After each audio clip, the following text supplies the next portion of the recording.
think she All just right, did. Yes, ma'am, it's recording. All right. Mr. Chairman, you want to go ahead and get started? All righty. So we will call to order this Friday, April 16th, 2021 Alarm System Contractors Board meeting. Would like to do the roll call. Keith Harvey, Present. Doug Fraker, Present. Lou Richard, Present. Scott Cockcroft. Let the record show that Scott Cockcroft is not present, but there is a quorum, Mr. Chairman. Okay. I'd like to get a motion to approve the agenda that's been presented for today. Make a motion to approve the agenda as presented. I'll second. Have a motion and a second. Second is by Lou. Okay. Okay, we'll do a roll call. Keith Harvey to approve just the did that. agenda. Not I'm to sorry. approve the agenda. Aye, yes. Doug Fraker, Yes. Lou Richard. Yes. Motion carries. Okay. Statement of necessity. All right, I'll read that into the record. Good morning. This is the regularly scheduled meeting for the Tennessee Alarm System Contractors Board, which is taking place via video conferencing means pursuant to Governor Lee's Executive Order number 16 and extended by Executive Orders number 65 and 78. Meeting remotely is considered a reasonable measure to protect the safety and welfare of Tennesseans while ensuring government business may continue in a manner that is open and accessible to the public. All votes by the board will be by roll call. Notice of the meeting date, time, and location was posted on the board's website since September 30th, 2020, and the agenda has been posted on the board's website since April 9th, 2021. Pursuant to Tennessee Code Annotated Section 8-44-108B2, if a physical quorum is not present at the physical location of a meeting of a governing body, and in order for a quorum of members of the governing body to participate in a meeting by remote means, it may be acceptable if a necessity exists and a statement of necessity is read into the record. The determination must include a recitation of the facts and circumstances for which it is based. A necessity is determined by matters to be determined by the governing body requiring timely action, physical quorum not being practical within the time requiring the action, and that participation of a quorum of the members by electronic means is necessary. Based on the COVID-19 pandemic, a necessity exists that requires meeting by remote means. The purpose of today's meeting is to discuss the meeting agenda, which was previously posted to the board's website, and voting will be by roll call. Thank you. Okay. I'd like to get a motion to approve the minutes from the February 26th board meeting. Everyone's had a chance to take a look at those. Make a motion to approve the meeting or the minutes from the previous meeting. I'll second. Have a motion and a second. All right, we're going to do this by roll call. Keith Harvey, Aye. Doug Fraker, Aye. Lou Richard. Aye. Motion carries to adopt the minutes for February the 26th of 21. Okay. So next on the agenda is election of officers. Seemed like we just did this a little bit ago. It seems like that, doesn't it? But we have not. And we do have a member not present. So I'm going to ask you if we could postpone this to the next meeting, unless you want to go ahead and do officers. What is the, Doug, how do you feel about that? Can we postpone it? That's Keep the fine min- by me. All right, Lou, Yep, that's good. Keith. Fine with me. All right. So we're just going to postpone the election of officers to our next meeting, and I believe that's in June. Okay. So move on to the legal report. All right, I'll pull that up now. So the first case that we have on here is case number 2020-0977241. The summary is that on August 19th, 2020, the complainant signed an agreement with the respondent for an alarm system and for a 36-month monitoring agreement. The alarm system cost $2,649, and the monitoring was for $34.99 per month. The complainant stated that after the system was installed, she was happy with it and contacted the sales agent to discuss, or she was unhappy with it and contacted the sales agent to discuss her displeasure. The complainant alleged that this sales agent intentionally took too long to return the complainant's contact so that the 3 days notice of cancellation would expire. Although the complainant also acknowledged she did not sign this notice as she believed the system would meet her expectations. The complainant also stated the sales agent told her she could move anywhere and take her equipment in agreement with her. The complainant stated when she told the respondent she was moving to Ohio, the company told her it did not have monitoring services there and would not be able to provide services in Ohio. The complainant was billed for 4 months of monitoring services plus a charge of $149 a few days after installation of the alarm for a total of $288.96. The complainant then moved, and as the new homeowner did not take over the services, the complainant was due the balance of the equipment. The respondent sent the complainant to collections for the unpaid balance of $2,649. Despite sending this matter for an investigation, our investigator did not receive information as to how this balance was calculated. The respondent, the company, only has a license classification for burglar alarms. The respondent's qualifying agent holds classifications for burglar alarms and alarm monitoring, CCTV, and fire alarm systems. There is a violation as the company is holding itself out as providing monitoring services without being licensed in this classification. However, it is appropriate to send a letter of warning regarding this issue as the actual monitoring services are provided by a separate appropriately licensed company, and the respondent's qualified agents also licensed for monitoring services. The other issues regarding the alleged statements by the respondent's sales representative making statements about services being able to be transferred to Ohio and the balance being sent to collections are concerning, although they do not fit within a statutory or regulatory violation. The respondent does appear to work with monitoring services in several other states, although it is the complainant's contention that the respondent's representative told her when they worked with companies in Ohio, or at least led the complainant to believe that they had an affiliate there. This type of action or statement is not one of the specific statutory prohibitions for sales representatives to state. Additionally, the amount sent to collections is not clear as to how it was calculated, but the complainant did not specifically request to know how it was calculated pursuant to the statute, so there's insufficient evidence for this to lead to a violation. If a letter of warning is authorized regarding the license classification issue, it is recommended to include information regarding the respondent's duties as it relates to cancellation and final due balances.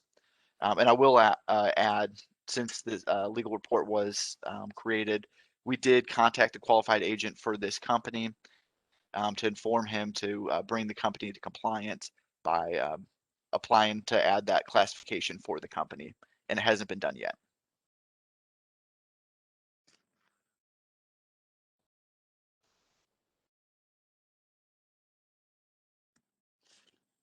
And your recommendation is to send a letter of warning.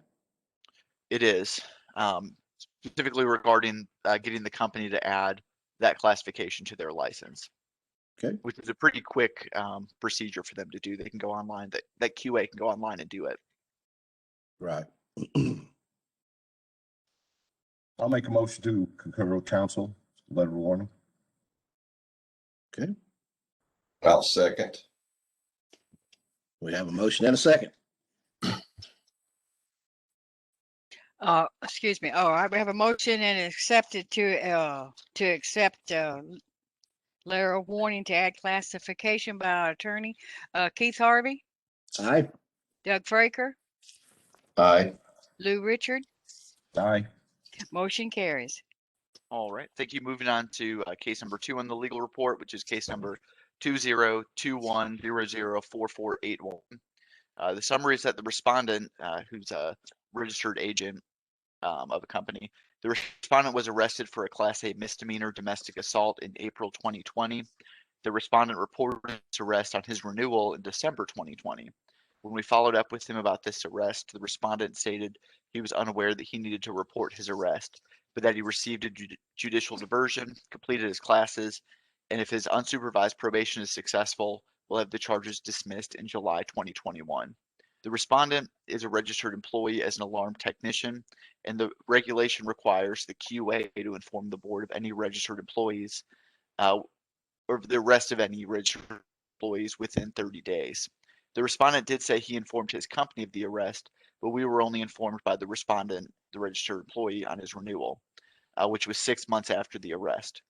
Based on the charges being likely dismissed through the diversion, the respondent self-disclosing this arrest and his renewal, and having completed his requirements for the diversion, a letter of warning would be appropriate for this case. So the recommendation is a letter of warning. And I did talk to Cody Vest about this, Director Vest. We would send that to the QA since he is the one who has the duty to report it, as well as the respondent, since the case was regarding his license, registration, sorry. Okay.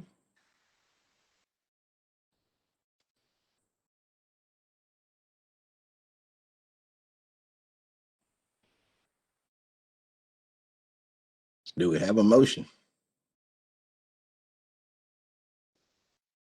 I'll make a motion to concur with council, send a letter of warning to the QA of what his responsibilities are. Or her. I'll second. We have a motion and a second to send her a letter of warning. All right. Keith Harvey, Aye. Doug Fraker, Aye. Lou Richard. And aye. Motion carries to send a letter of recommendation, letter of warning, excuse me, to the individual and to their qualifying agent. And I believe is what I heard. Right. Thank All right, thank you. Number 3, which is case number 2021013581. The summary is the complainant purchased a security system from the respondent on December 3rd, 2020. The system cost $1,777.86. Approximately 1 week later, the respondent's owner arrived to install the system. At that time, the owner realized the complainant's Wi-Fi system was not sufficient for the system and that new cameras would need to be installed than the ones that were originally ordered. The complainant had issues opening the email receipt sent by the respondent and became frustrated that itemized bills were not mailed to her. The complainant also stated she believed she was billed for items that were never installed. The parties have discussed engaging in arbitration, but at this time their attorneys are trying to negotiate settlement of the case. The complainant's attorney asked for us not to proceed with our investigation while they were negotiating their matters. Counsel for the board recommends closing and flagging this matter. Doing so would allow this matter to be reopened and investigated if the parties are unable to settle their matter. The recommendation was to close and flag, but I actually have been informed after this legal report was done from the complainant's attorney that they have settled their case and to request to close this. So my recommendation is actually just to close it without flagging. Make a motion to concur with council and close the case. I'll second.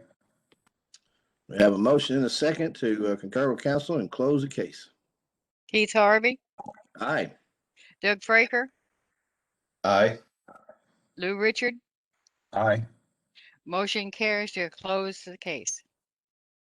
All right, thank you. And then the last case on the legal report, number 4, case number 2021016911. The summary is that the complainant reported that the respondent was shown in a local newspaper as having installed security cameras for a large sports complex.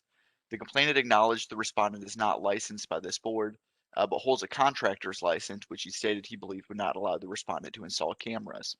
The exemption from the board's licensing requirement in Tennessee Code Annotated Section 62-32-305 states as follows.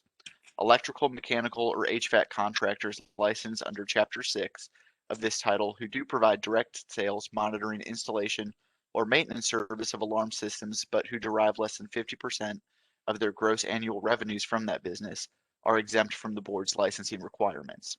This exemption is qualified then under the board's regulations, Tennessee Compilation of Rules and Regulations 0090-01-.03, to state that such exclusion is only available to contractors who hold contractors' licenses as follows: mechanical MC, HVAC, which is HVAC, and or electrical contractors with an E and EB classifications only. Based on this exemption, a licensed electrical contractor could install cameras.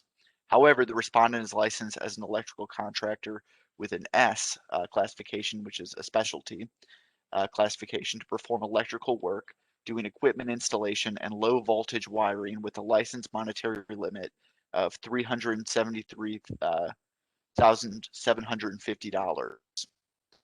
Although the respondent is a licensed general contractor with a classification to do electrical work that would fit under the exemption listed in the statute, his license classification would fall outside of the board's rule.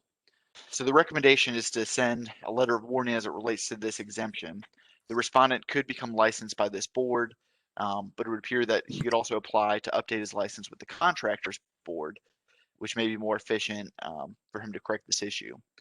And I would add that we could discuss, I know Director Vest and I have discussed this, the statute seems to be a little bit more broad in terms of electrical contractors that are exempt under this statute, and our rule narrows it. We're not sure necessarily with the history of it as to when this specialty license came about for the contractors board, but it could be something that we look at doing a rule change if we need to as well. But at this point with this case, the recommendation would be a letter of warning as it relates to that exemption.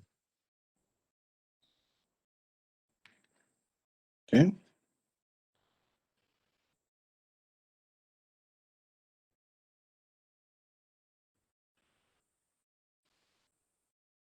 We have a motion.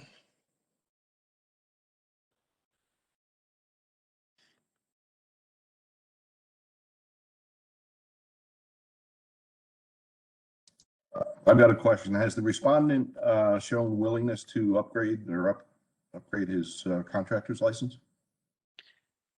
I believe so. He seems a little bit confused because I don't think he's aware of the regulation.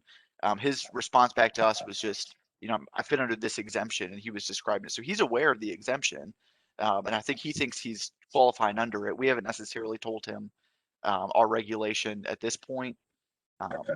So he seems to be aware of the law, maybe not our specific regulation though. Okay. I'll make a motion to concur with council and send a letter of warning.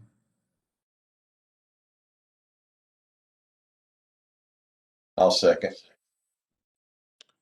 We have a motion and a second to send a letter of warning. Keith Harvey, Aye.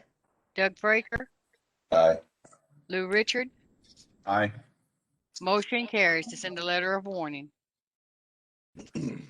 All right, thank you. That's the last case from the legal report.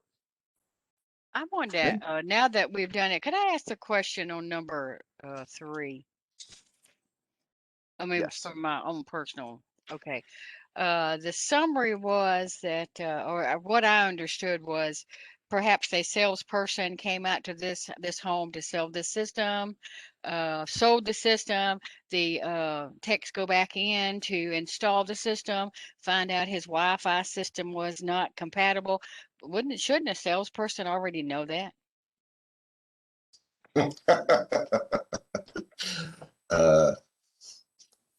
Welcome to the think- security industry. I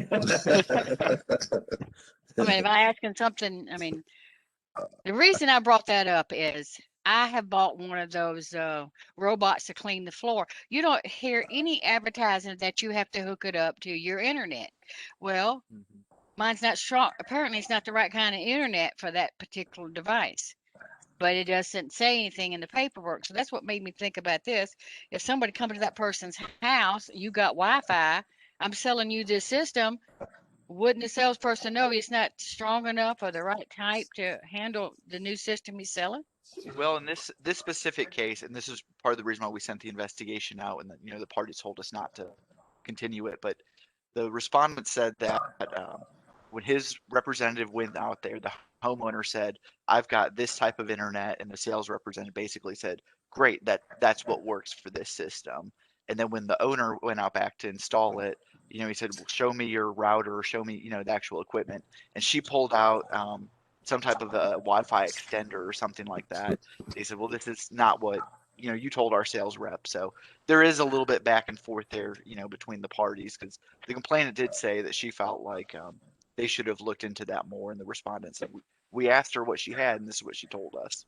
Yeah, but I wasn't just specifically meaning that case. I'm just talking about if salesperson goes into the home, and because Right. everything hooks up to the internet now, and there are apparently different types of internet.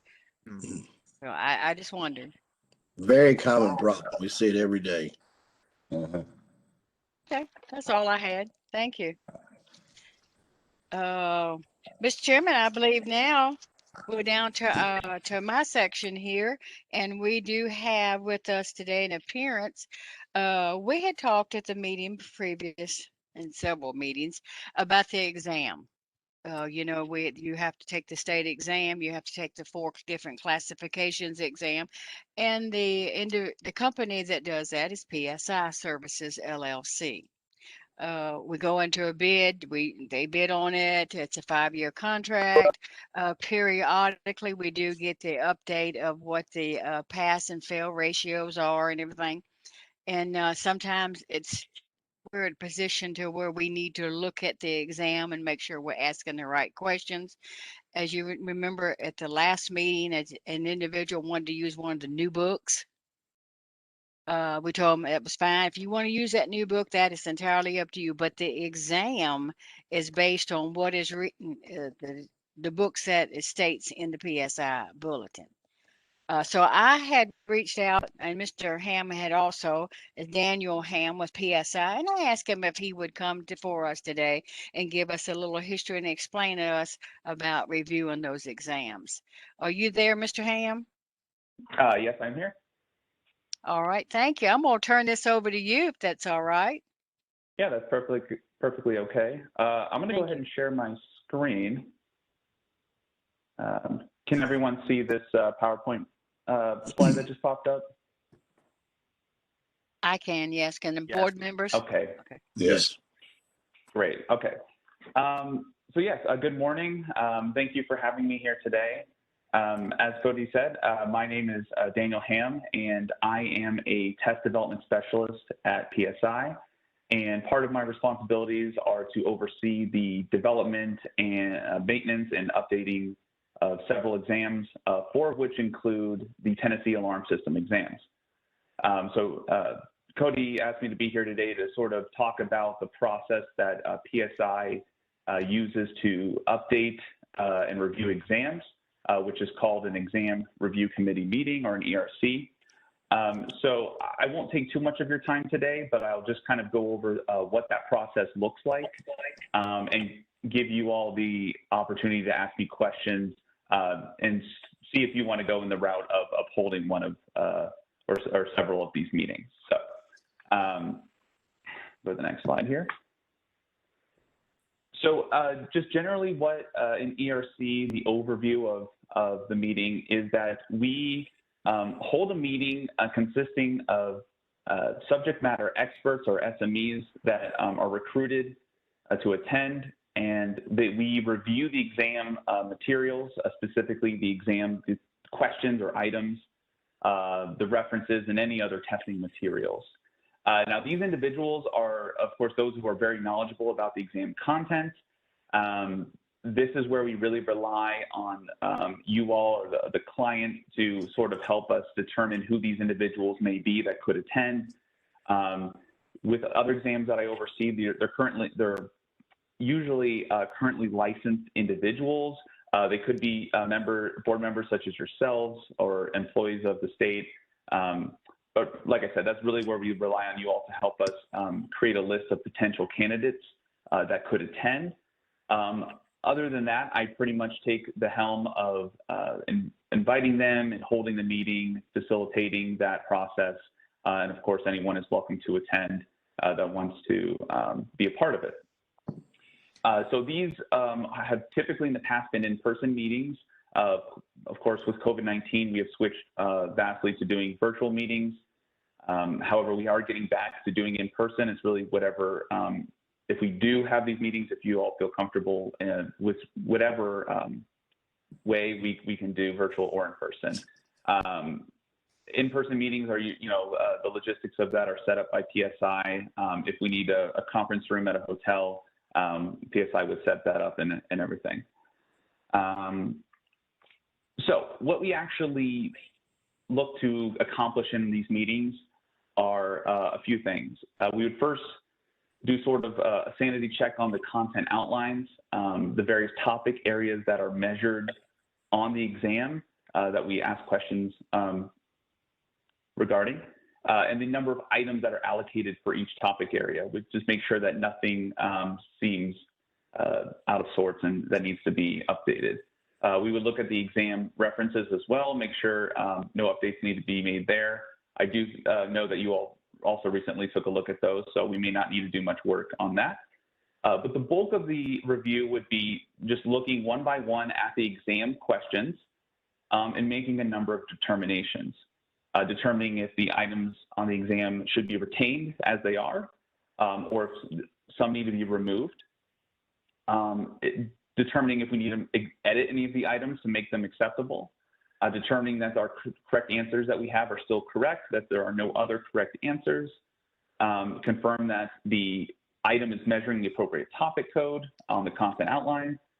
And then we also ask the SMEs to provide a couple of different ratings, including the relevance of the item to overall competence, as well as provide a standard setting rating.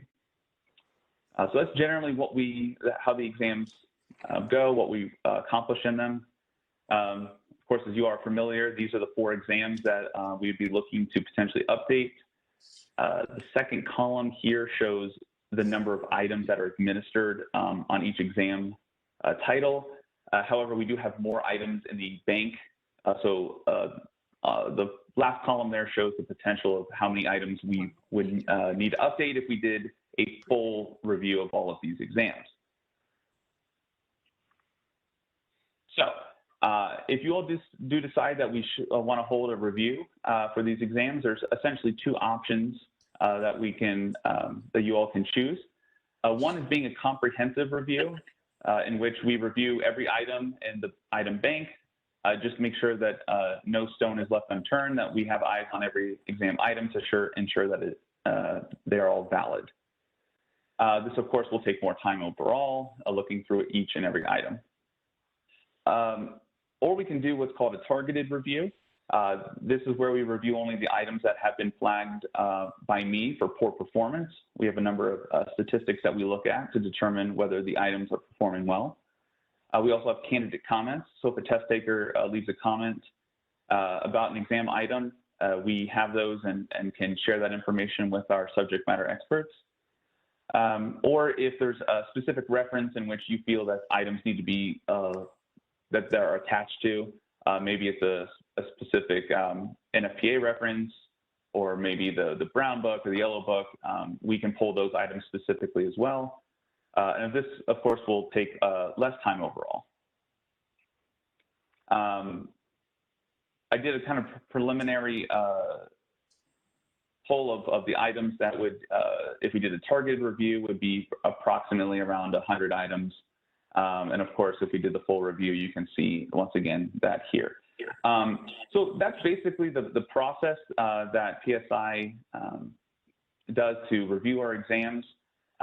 So with that said, I will just turn it back over to you all to ask any questions that you may have of me and just give your overall thoughts. Thank you, Daniel. Would you happen to, I didn't even think to ask you, a listing of our rating of what the questions, like you said, one of the poor performing questions. I mean, let me back up. I don't need for you to tell me what the questions are. We can't do that. I understand that. I'm asking a different question. Do you have the totals, I guess, of the pass fail ratios of for each one of these performing? I do. Or can you get that for us? I can for the overall exam. I actually do have that ready just in case you wanted to look at it. Okay. So I pulled that up right now. This is looking over, I believe, since 2018. We look at the first attempt, so those who are taking it for their first time, and then we have just everyone who's taken the exam. So you can see in columns C and E, these are the pass rates for the exam. And I would say, based on the pass rates, there's nothing alarming. I do see that the closed circuit television is a little bit more of a difficult exam. I don't know if that matches up with what you feel would probably be the case. But overall, the pass rates look okay. There are individual items, though, that are flagged that would, because they're not performing specifically well. Oh, okay. All right. We have any questions from our board members? I don't know how many of you, I don't remember. Keith, you might have been on a review, an exam review one time. I don't think the other board members have been. Yeah. It does take a while. So I've got a Mrs. question for Mr. Ham. So when is a review triggered? Is it when you get comments from test takers, or is it something that's done on a regular basis? It's really up to the client. We will give information to them, such as like Cody has asked me in the past for pass rates for the exams.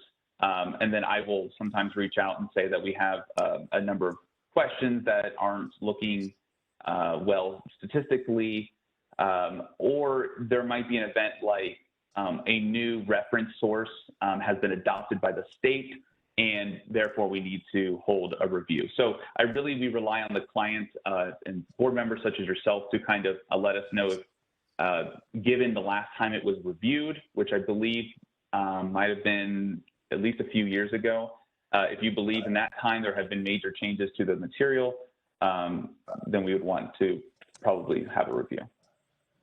Okay, thank you. And then one other question: how do you reach out to SME, subject matter experts? How would we help? How can we help on something like this if we're interested?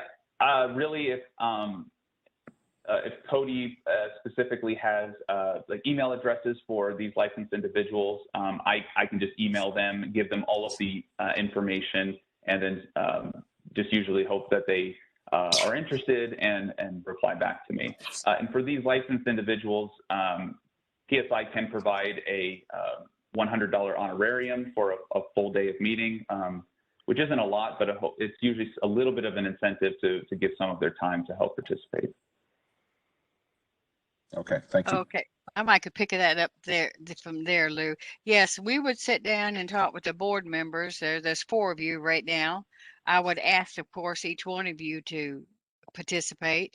I would sit down and look at the classifications that you're in, make sure that we do have, I'd like to have at least 2 people for each classification to review the exam. And then we would ask you if you knew anybody that would want to participate. And we'd put it out on the internet.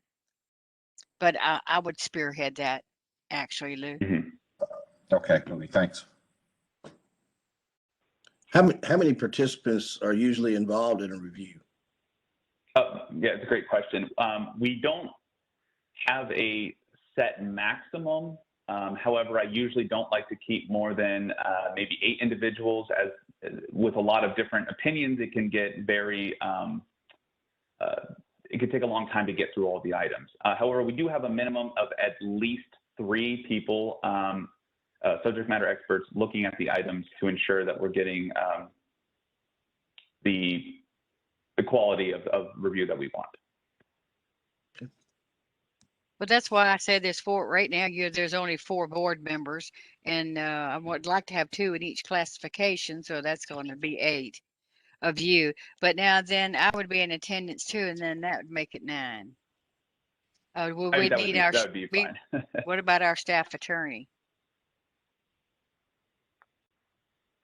That would be 10. Oh, 9. Yeah. 10 of us. Okay. Any other questions? Question, just for you all to think about, I know, Cody, you kind of just touched on this. For each of these exams, I don't know if there are individuals that could attend. If we would need multiple meetings for each of these, I'd want to split that out, unless we have subject matter experts that sort of have knowledge across these exams. But that would once again be up to you all.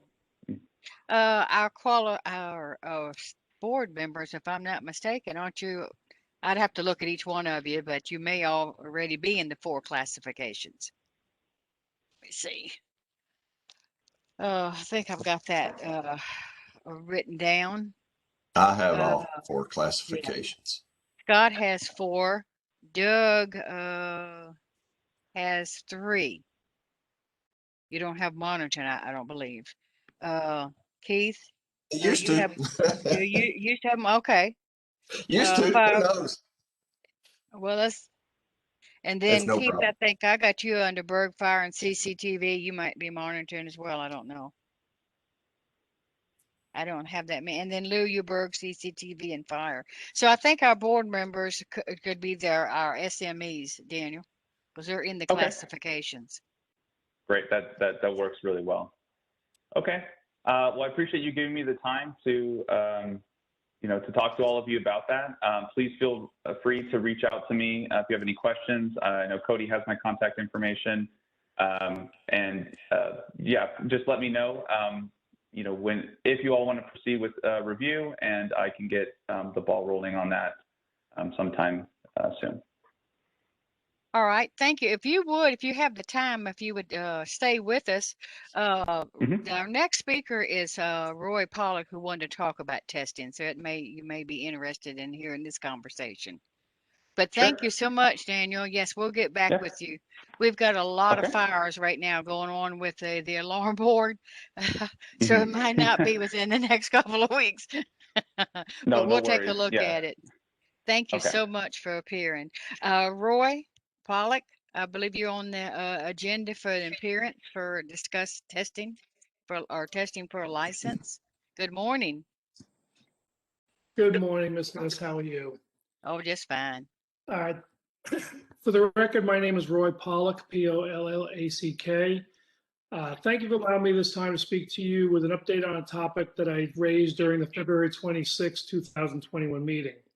That topic pertained to the references or the lack thereof specified for the Tennessee Alarm Monitoring Qualifying Agent exam. As I mentioned last time, the exam provided a PSI lists, quote, the standard for remote supervising station, or SRSS-01 2007 edition, end quote, as one of two references for the exam. That standard no longer exists. When you type in or click on the link they provide in the candidate information bulletin, it returns can't open the page. A more exhaustive search of the internet failed to bring up any sources either. Since the last time I was here, one of my teammates sat for and passed the exam. He was able to pass because I had provided him a copy of the draft version of the standard that I had in my possession back from 2006, 14 years ago, when I was on the committee that helped draft the standard. He wrote to me after the exam and stated, quote, I took this test and passed. However, I will report that the old SRSS code was heavily referenced throughout. I printed the draft copy you sent me. Not sure how well someone without access to the information/material that we had would fare, end quote. He went on to say that his recollection, 20 to 25 of the questions out of the 50 total were derived from that standard.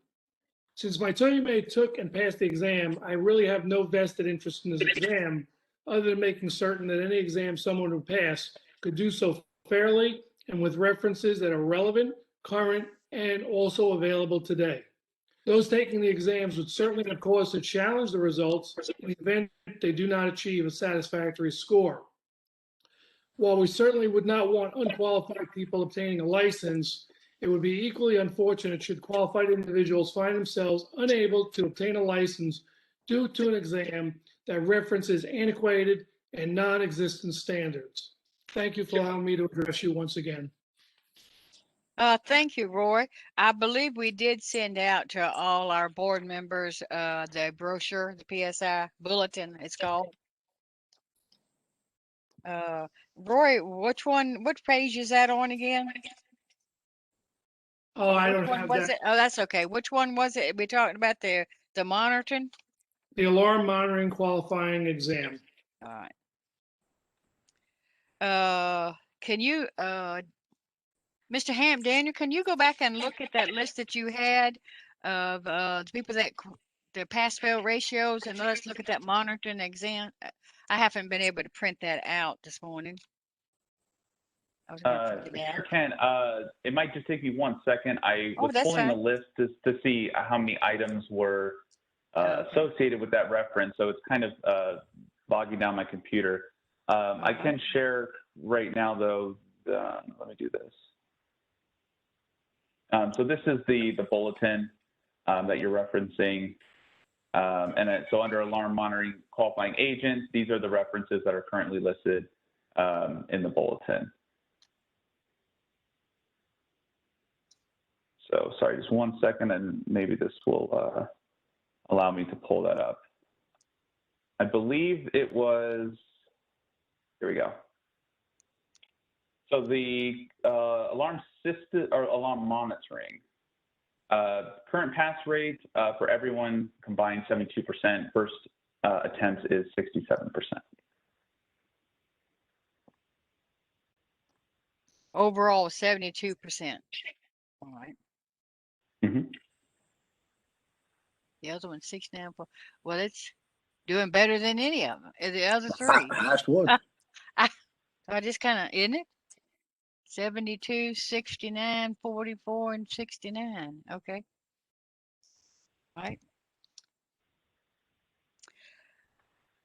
So we do, So I will show you, I did this just now. I pulled these items. So there are a number of these, like we just mentioned, that do reference this, this reference here that he's referring to. So these would be one thing that we would want to update if that reference can no longer be found.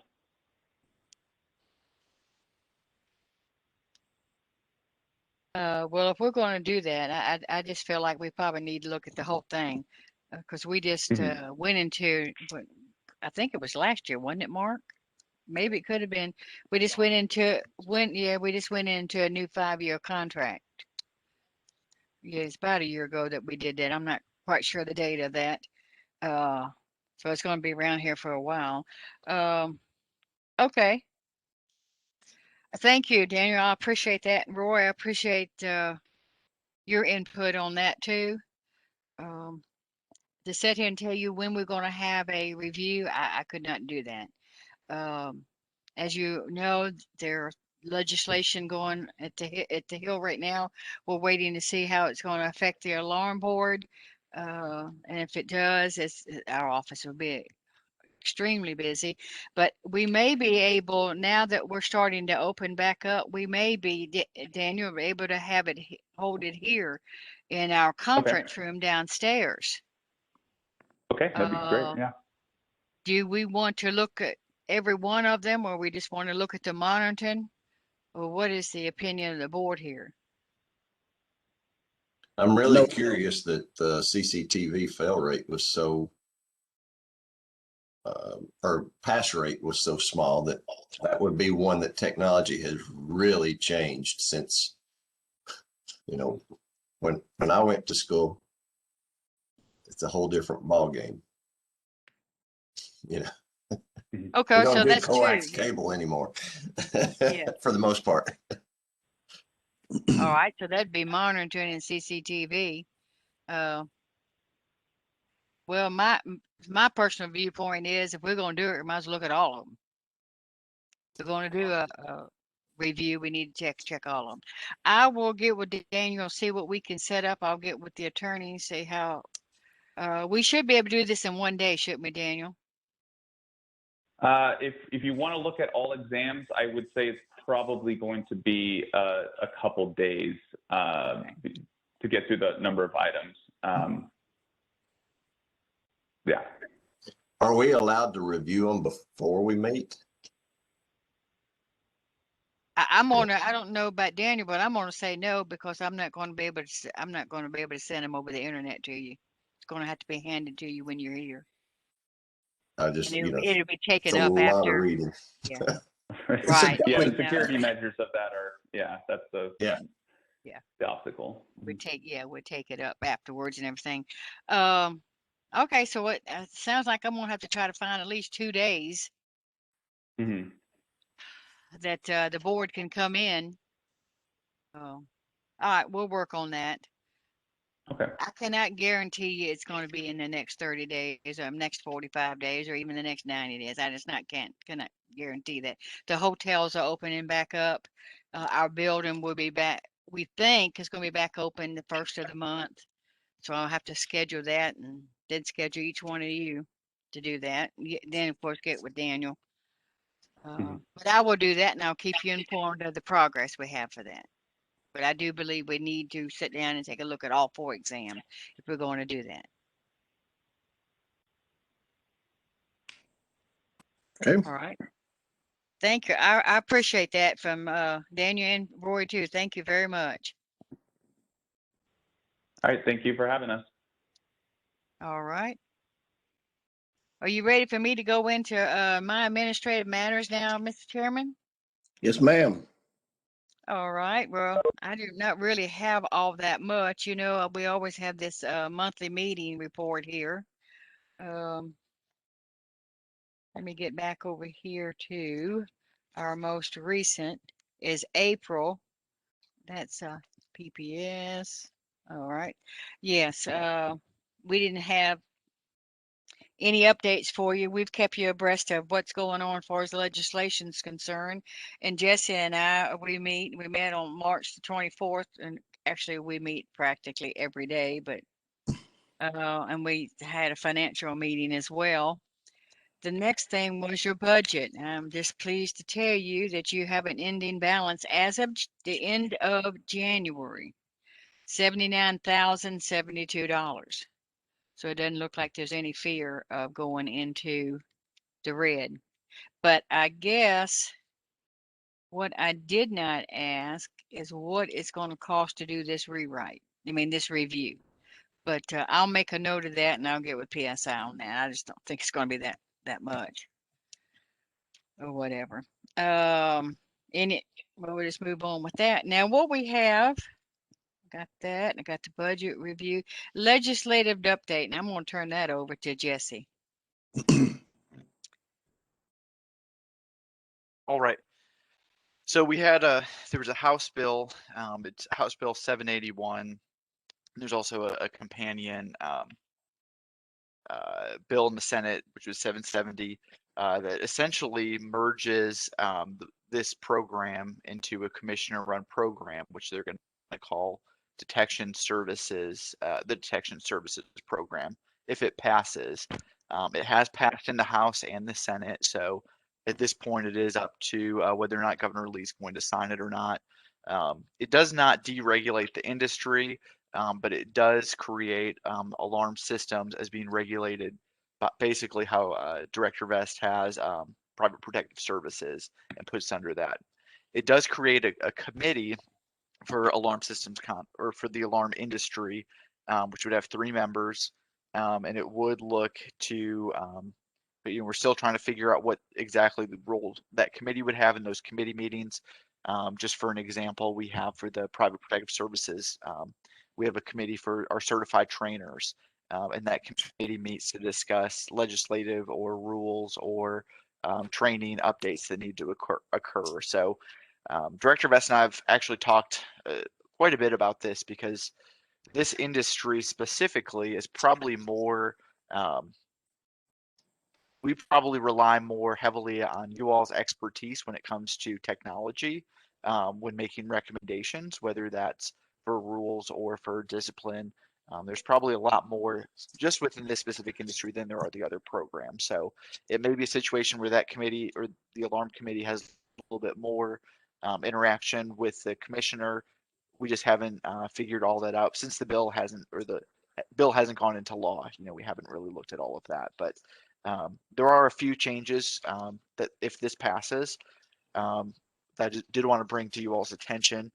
Probably the most notable would be there's an education change for qualified agents. Some of that is streamlined. It removes some of right now there's 3 different ways that qualified agents can show their experience or education, and it does remove that to make it a little bit more streamlined in terms of discretionary as to what's accepted. And it does also remove the mandatory minimum $1,000 penalty for a violation. So there's a little bit more flexibility with discipline then as well. Are there any questions, or do you want to look this bill up and see if you have any questions at the next meeting? We may have a better idea at that point if it's going to go into law, or where would you like me to go with this, I guess is my question.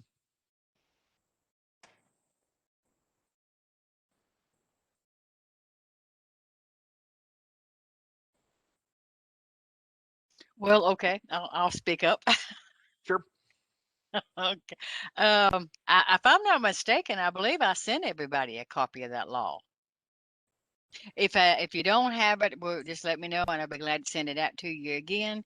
If you want to call us, call me and go over it. I'm sure Jesse would also, or we can postpone any of those questions until your June meeting.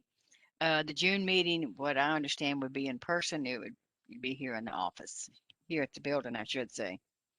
Um, like you said, it's already been passed on the Hill, just waiting for just waiting for the governor's signature. So we do have a lot to do in the office when it changes, because it changes, it has changes for most of my programs anyway. So it'd be a very big change for us in here. But we're concerned about Cody, I'm looking at you right now. Cody. I'm Go looking ahead. in my email. I don't see You don't that see from it? you. Oh, okay. Because I I'll was be going to glad to ask, send it out. could we get that so I could? All right. I will be glad to send that out to you. I'll If need you it hadn't too. already, go ahead and look at it. Yes, I'll send it out to all board members. Okay, Yes. thanks. Thank you. I thought we had done that since we talked at the last meeting, but yes, I'll be sure to do that. Hey, you're my I only guess if there's Cody in my email, so I should be able to find you. there you go. That's good. You ought to see me in the grocery store when they holler, "Hey, Cody," and it's like, okay. Okay, well, we'll move on if you don't have any other questions on that matter. Legislation at this particular time. Okay. This should be the only bill that we're looking at as well. There's nothing else that really affects this industry. Well, nothing else that looks like it's going to pass it either. So I'm not aware of any other ones, but go ahead and look at that. And for the next meeting, if you have any other questions or, if you want to give Director Best a call, we can go a little more in depth with it. But there's a lot of other programs that are mentioned with that bill. So just if you want to take a note right now, alarms really start under section 20 and on. So the first 19 sections relate to other industries.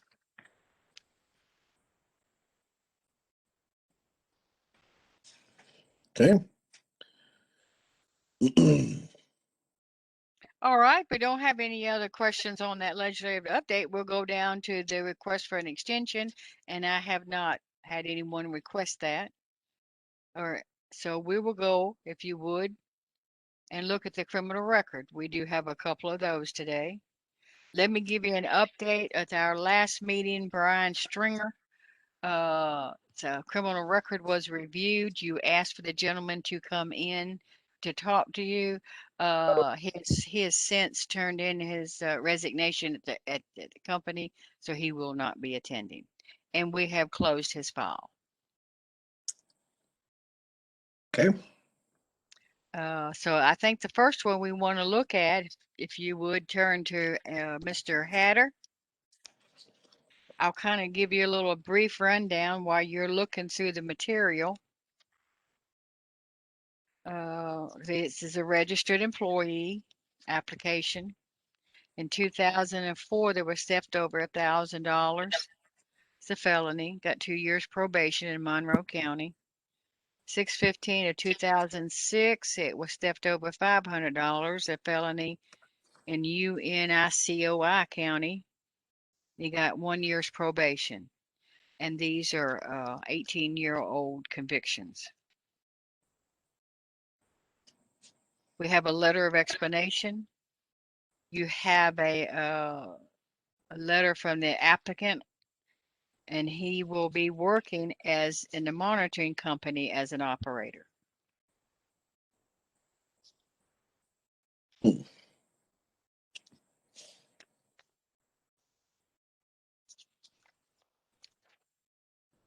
If we do deny this individual, we will be taking it and have to look at the Fresh Start Act and say why we are denying. You do have a letter that's dated February the 4th, 2021 that explains each one of his arrests. It's a whole lot easier to look through than the record.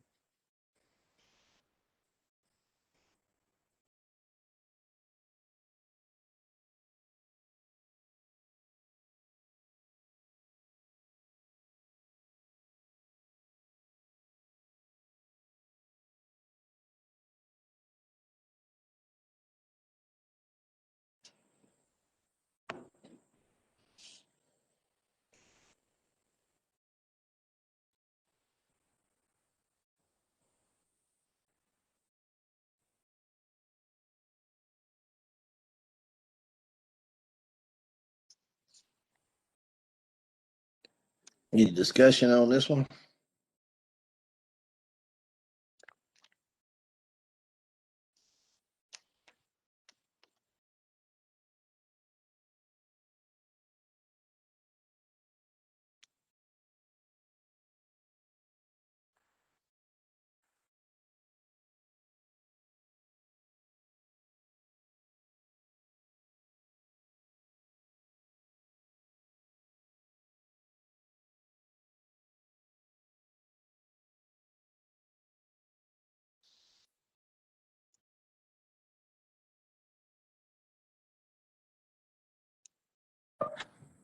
I would say that since, we've got 18 years from the theft, and he's a monitoring employee, I would say, I would make a motion to approve the application.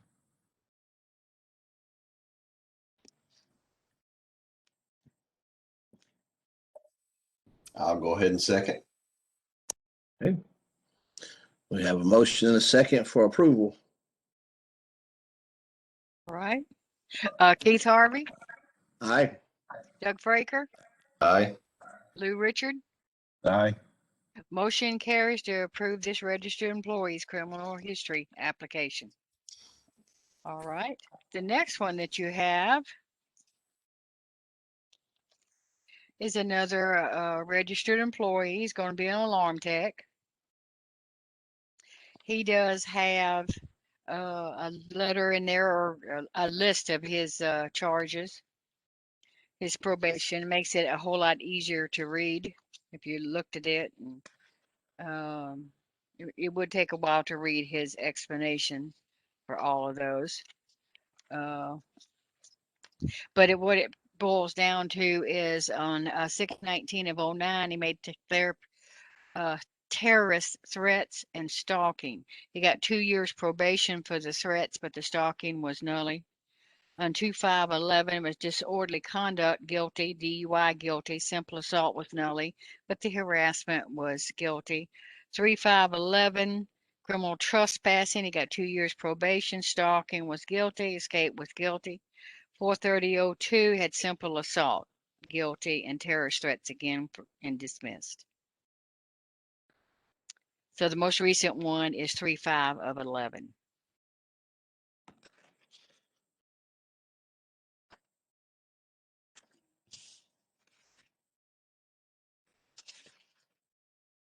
Which is what, basically 10 years ago.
We've got nothing from his QA that he's going to be reporting to, I assume. No, we don't get those. We don't get those letters anymore, remember?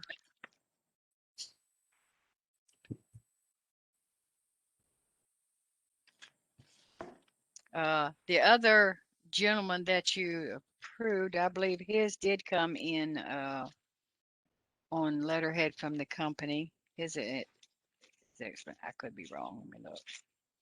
Yeah, it was Yes, on his letterhead. explanation. So you knew he was it, but I did not get that for this gentleman here.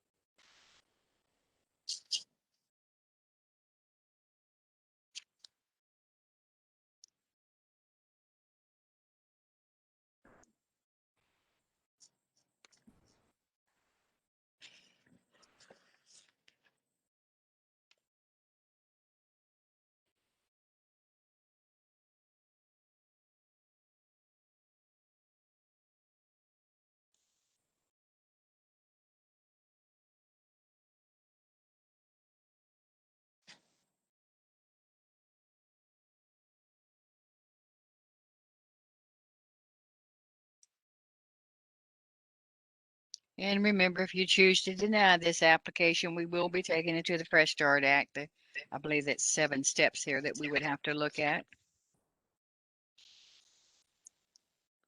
7. Cody, let me just ask if you know, I know that it's a long time ago, but wonder what they mean by terrorist activity. Actually, I found out that they use that a good bit, and it doesn't necessarily mean what I would personally think it would mean about a terrorist threat. This one, like to hear, he was driving to work and he was standing in the middle of the road. Some guy would move his car, and they had a verbal in altercation, and it turned out to be he made some threats. It could be like, if you don't move your car, I'm gonna whip you, or I'm gonna get my knife. That's considered a terrorist threat. Nowadays, just talking to somebody in that type of language is a terrorist threat. Right.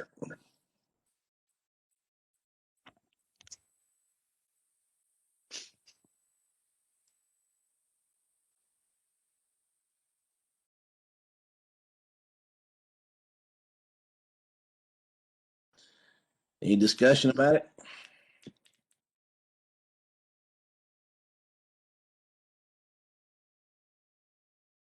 My concern is just, for the most part, it's domestic type stuff. That's what I would really like. My girlfriend and we got into it. We're throwing things. And you're going into people's homes. That's my concern.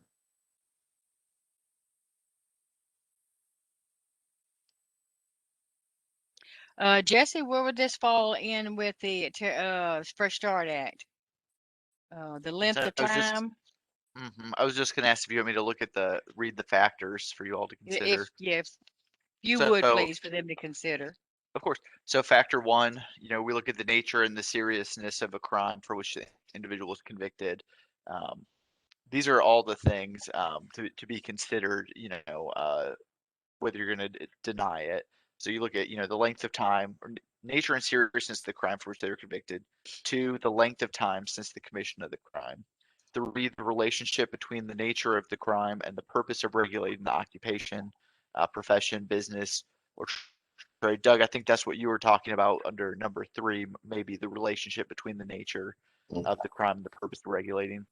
4, the relationship between the crime and the ability, capacity, and fitness required to perform the duties and discharge responsibilities of the occupation. 5, the evidence of rehabilitation or treatment undertaken by the individual that might mitigate against the relationship with the crime. And then 6, any applicable federal laws regarding the individual's participation in the occupation, profession, business, or trade.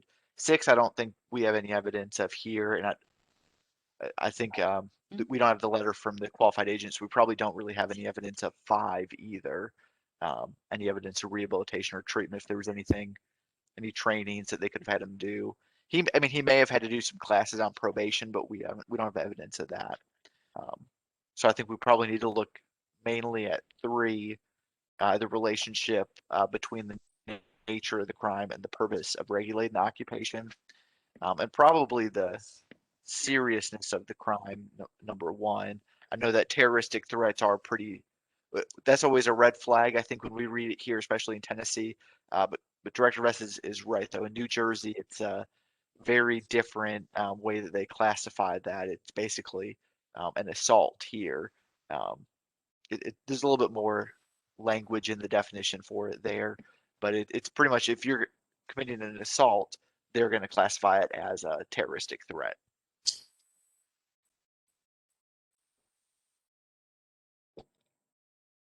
It is strange to me. Tennessee is a little bit different. Before working here, I'd worked with a juvenile who would call it a bomb threat, and to me, that's a terroristic threat, calling it a bomb threat versus, something like this. So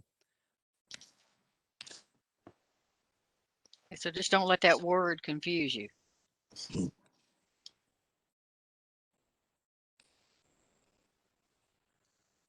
I think you're right, though, with some of those issues being more domestic. You could ask him for more information if you wanted to get some information under that other factor of the rehabilitation or treatment.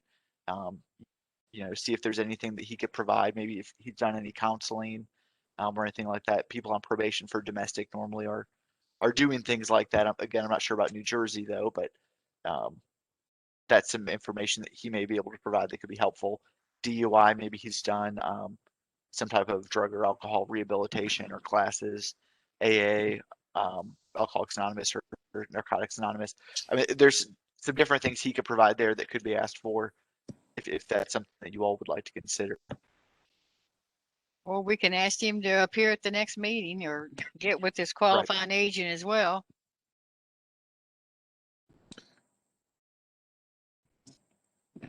Well, he was a busy fellow before 2011, but at least he hasn't been convicted of anything since.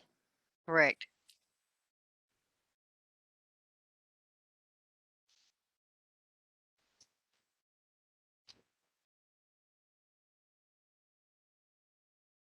So we are looking there at the length of time, whether that be 9 or 10 years. Right.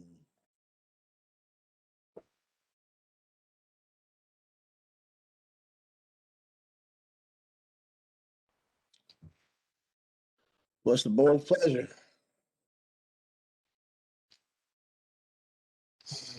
What's your recommendation, Keith? Just because you're the chair, you can speak up. Well, I say I do have some concern about not just what the crimes were, but the number of crimes he was convicted of. But on the other hand, a long time has passed. I mean, if it's typically if someone is still involved in that lifestyle and in that type of criminal conduct, they're going to continue to pop back up over and over. So there's a possibility that he's not that same person anymore. But the interesting thing I see, looking at it, he was in his mid 40s. Yeah. When all this was happening. By then, normally you would have your head on straight. If he was 20, I could see this, but, everybody's lifestyles are different, but. There are triggers in life that cause crazy things. Oh, I know. Yeah, I know.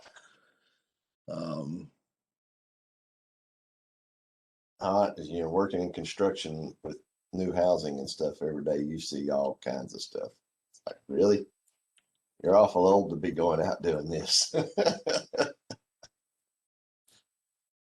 This industry is getting harder and harder to put what we used to consider quality personnel in place. I think that's in any industry, though. That's the sad part. It's hard to get quality anywhere.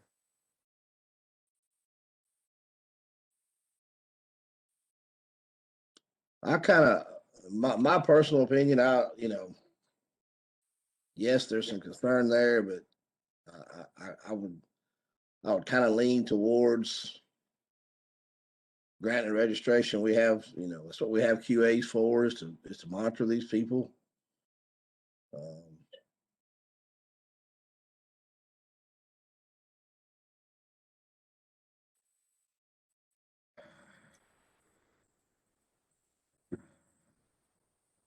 And I don't know anything about the company that he's going to work for. Not that that matters, but It's a Tennessee company. well, So he's down here in Tennessee. Going to be an alarm tech. It's not one of your bigger companies. that's what I'm saying. It's not like if it was some of the other companies, I would be a little more concerned. When I say other companies, you have those who have their QAs that are nowhere around. I would say this is not one of those companies. Yeah.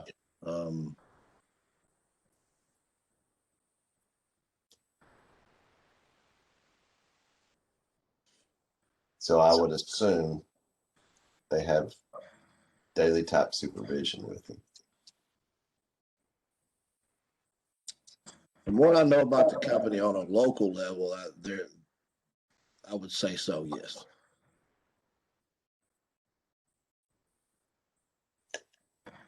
I'll make a motion to go ahead and approve the gentleman for his registered employee.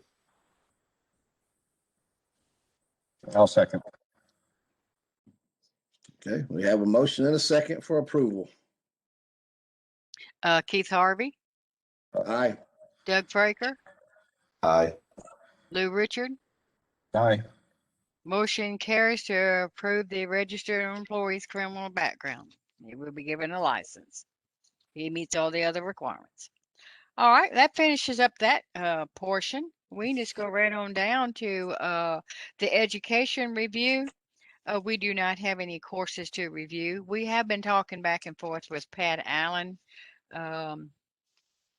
and with everything else that we're doing, there is what they call the CE broker as a new program that they want to put on our system, or they are putting on our system, and we have decided to join that portion to where it will assign the courses automatically. And oh yeah, somebody like Pat Allen who's sitting out there, if she has a course that she wants to approve, whatever, they put it in the system themselves. It comes back to us. So we're working on that as well. Hold on just a minute. Shauna's saying something. What did you say?